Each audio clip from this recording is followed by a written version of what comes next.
ఆయన ఎందుకున్నాడు ఆయనకు కూడా తెలియదు. రజనీకాంత్ గారి కోసం వచ్చినట్టున్నాడు ఆయన. దీనికి మళ్ళీ ఆడియో లాంచ్ ఆయన పెద్ద పొగడేయడం, స్క్రీన్ ప్లే ఇలా రాయాలి, లోకేష్లా రాయాలని చెప్పి.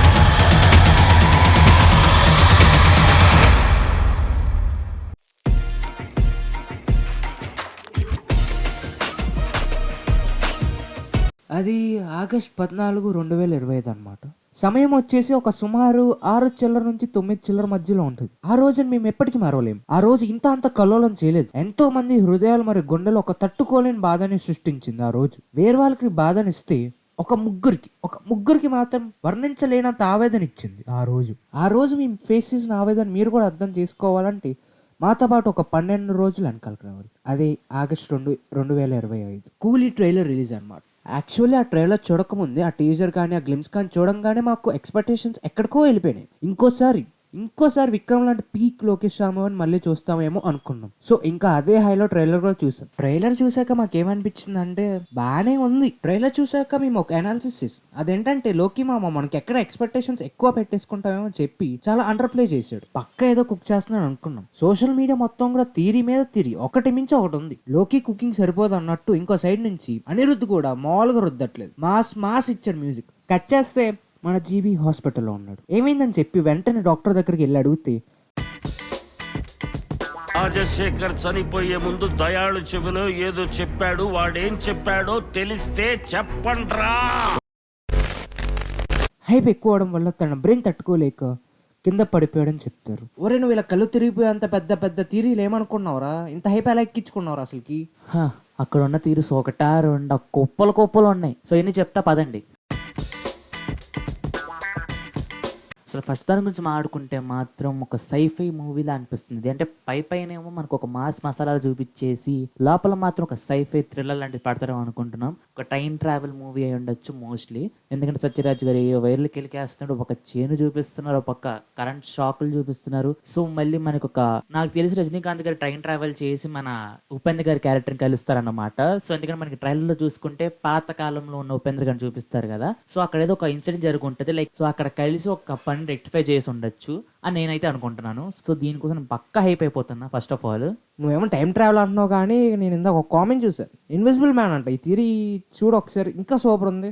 మనం ట్రైలర్ చూస్తే ఆ కుర్చీ ఉంది కదా, ఆ కుర్చీలో కూర్చున్న వాళ్ళందరూ ఇన్విజిబుల్ అయిపోతారు అనమాట. మన ఉపేంద్ర గారు కూడా ఇన్విజిబుల్ అయిపోతారు ఈ మూవీ మొత్తంలో కూడా. అందుకే మనం ట్రైలర్లో చూస్తే కూడా సత్యరాజ్ గారు ఒక మనిషిని 30 ఏళ్ళ వరకు ఆఫ్లైన్లో ఉంచాను అంటారు కదా. ఆ క్యారెక్టర్ మన ఉపేంద్ర గారిది ఇన్విజిబుల్ గా అయిపోతాడు కాబట్టి 30 ఏళ్ళు ఆఫ్లైన్లో ఉన్నాడని చెప్తాడు అనమాట. సో ఆ కుర్చీ కోసమే మన నాగార్జున గారు మూవీ మొత్తంలో కూడా ట్రై చేస్తూ ఉంటారు ఎలా అయినా సాధించాలని చెప్పి.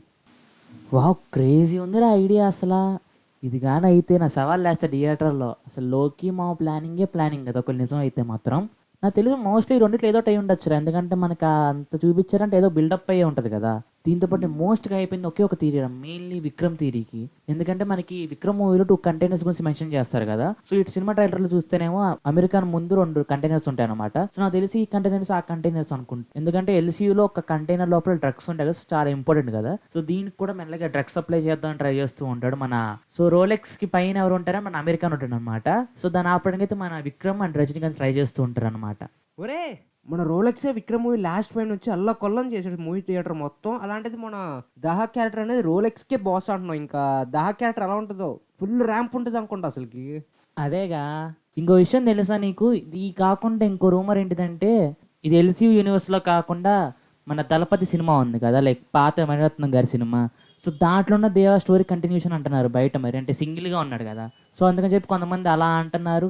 అది కాకపోయినా పర్లేదు, మనకి ఎల్సీయూ కనెక్షన్ ఉందిరా, ఇంకేం కావాలి చెప్పు. And coming to our king Nagarjuna. అస్సలు రజనీకాంత్ ముందు అసలు మనోడు అలా స్వాగ్తో నడుచుకుంటూ వస్తుంటే అబ్బా. అసలు ఇంకా ఈ సినిమా తర్వాత తెలిసి నాగార్జున గారు విలన్గా చేరిపోవచ్చు. ఎందుకంటే అంత ఆరా అండ్ అంత స్వాగ్ చూపించారు ఒక్క ట్రైలర్లోనే. ఇంకా సినిమాలో ఎలా ఉంటుందో మనం ఓకే వదిలేసుకోవాలి. అసలే నాగార్జున గారు ఈసారి ఫస్ట్ టైం బూతులు మాడారంట. సో ఇంకా అర్థం చేసుకోవాలి ఎంత గ్రే షేడ్ ఆర్ ఎంత విలనిష్గా ఉండిపోతుంది క్యారెక్టర్ అనేది. ఇంకా నాకు తెలిసి క్లైమాక్స్లో అయితే ర్యాంపేజ్ ఆడిస్తాడేమో మన నాగార్జున గారు. చూద్దాం. ఒరే ఆపు. నువ్వు ఇలా చెప్పుకుంటూ పోతే నీలాగా నేను కూడా హాస్పిటల్లో జాయిన్ అయ్యేలాగా ఉన్నారు. మేము అనుకున్న దాంట్లో సగం జరిగినా కూడా ఈ పాటికి ఎంతో సంతోషంగా ఉండేవాళ్ళం, ఎంతో ప్రశాంతంగా ఉండేవాళ్ళం, చాలా బాగుండేది జీవితం. కానీ జరగలేదు కాబట్టి ఈ వీడియో వచ్చింది. So let's back to the rod reality.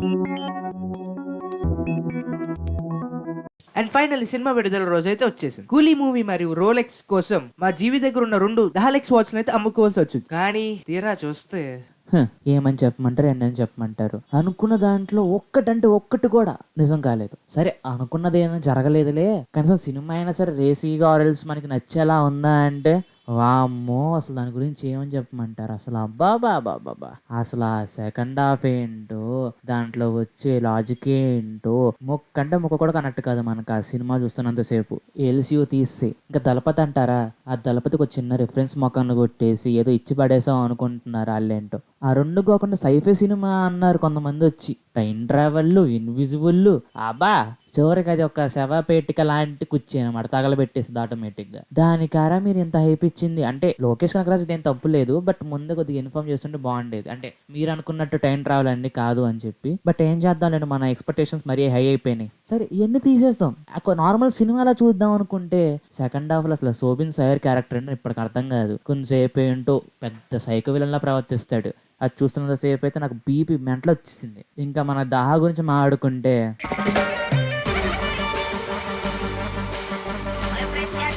ఎంత తక్కువ మాడుకుంటే అంత మంచిది లేండి ఆ క్యారెక్టర్ గురించి. ఇంకా సెకండ్ హాఫ్ ఉంటుంది రా సామి, ఫస్ట్ హాఫే కొద్దిగా అటు ఇటుగా లాగ్ ఉంది అనుకుంటే ఆ సెకండ్ హాఫ్ లో అక్కడ అయిపోద్ది సినిమా. ఎక్కడ కదలకుండా ఒక అరగంట తల తినేస్తాడు. ఇంకా మన నాగార్జున గురించి మాట్లాడుకోవాలి.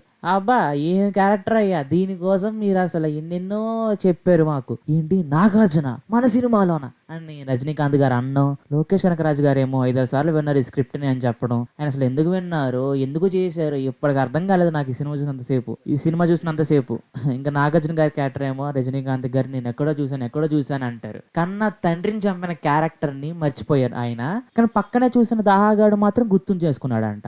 వా వా వాటే రైటింగ్ అసలు ఇంకా ఏం చెప్పాలి దాని గురించి. పోనీ అది తీసేయండి, అసలు నాగార్జున గారి క్యారెక్టర్ ఆర్క్ ఏంటి అంత చండాలంగా ఉంది. ఒక గ్రోత్ లేదు, ఒక ఏంటిది ఒక విలనిష్ గా అనిపించలేదు మనకి. నాగార్జున గారు చచ్చిపోయిన అమ్మటనే మన దాహా కిడ్నాప్ చేసినట్టు చంపేశాడా ఆర్ఎల్స్ భయపెట్టాడా అంటే, సార్ మీరే కదా యూనియన్ లీడర్, కూలీ కదా మీరు అని చెప్పి కలిసిపోతాడు. దాహా కింద పనిచేసే వాడిని చంపేశారంటే ఈయన మాత్రం కలిసి బీడీ తాగుతాడంట. అసలు ఏంట్రా అది, అసలు ఏం రైటింగ్ రా బాబు అది. ఇప్పుడు ఏంటి నీ కంపెనీలో ఉండడం చంపేస్తాడు, అయినా సరే నువ్వు గుర్తుంచుకుని మరి వాడిని కలిపేసుకుని బీడీలు తాగుతారా కలిసి. దీనికయ్యే నువ్వు వచ్చింది క్యామియో సర్ప్రైజ్ అని చెప్పి. దీనమ్మ రోలెక్స్ రేంజ్ ఏమో అనుకున్నాం, కానీ డామ్ ఎక్స్ప్రెషన్ లో కూడా లేదు ఆ క్యారెక్టర్ అనేది. ఈ స్క్రాప్ చూడడానికి నేను సినిమా మళ్ళీ హైక్ పెట్టుకుని మరి వచ్చాను. వా వా వా వా ఇంకా ఈ సినిమాకి అంత ఇంత న్యాయం చేశాడంటే మాత్రం మన అనిరుద్ధ్ మాత్రమే. ఆ బీజం వల్ల కొంచెం కూర్చోగలిగాం సినిమాలో అంతసేపు అయినా సరే. ఇంక ఉపేంద్ర గారు అంటారా, ఆయన ఎందుకున్నాడు ఆయనకు కూడా తెలియదు. రజనీకాంత్ గారి కోసం వచ్చినట్టున్నాడు ఆయన అయితే మాత్రం, అంటే పక్కన నటించాలని చెప్పి వచ్చినట్టే ఉంది. దీనికి మళ్ళీ ఆడియో లాంచ్ లో పెద్ద పొగడేయడం, స్క్రీన్ ప్లే ఇలా రాయాలి, లోకేష్ లా రాయాలని చెప్పి. అసలు ఈ ఉపేంద్ర గారు కాలను పొగిడారో మరి ఏంటో నాకైతే అర్థం కావట్లేదు. ఈ డ్రామా జరిగి 1 year అయినందుకు మనం గుర్తు చేసుకుంటున్నాం అనమాట. అంటే మన ఎక్స్పెక్టేషన్స్ ఎంత హైలో ఉన్నాయి అండ్ ఇంకెప్పుడు ఉండకూడదని చెప్పి ఒక అర్థం చెప్పే సినిమా ఒక కూలీ. సో ఇదన్నమాట మీ మా అండ్ ఇంకా అందరి ఫ్రస్ట్రేషన్. ఒకవేళ మీరు కూడా ఈ ఫ్రస్ట్రేషన్ కి రిలేట్ అవుతే మీ ఫ్రెండ్స్ కి షేర్ చేయండి, లైక్ చేయండి, subscribe to the reel homies. And మరింకొన్ని ఇలాంటి గొప్ప వీడియోస్ కోసం subscribe to the reel homies. And మేము ఇంకేమైనా పాయింట్స్ మిస్ అవుతే మీరు కామెంట్ చేయండి. See you in the next video. Until then bye by.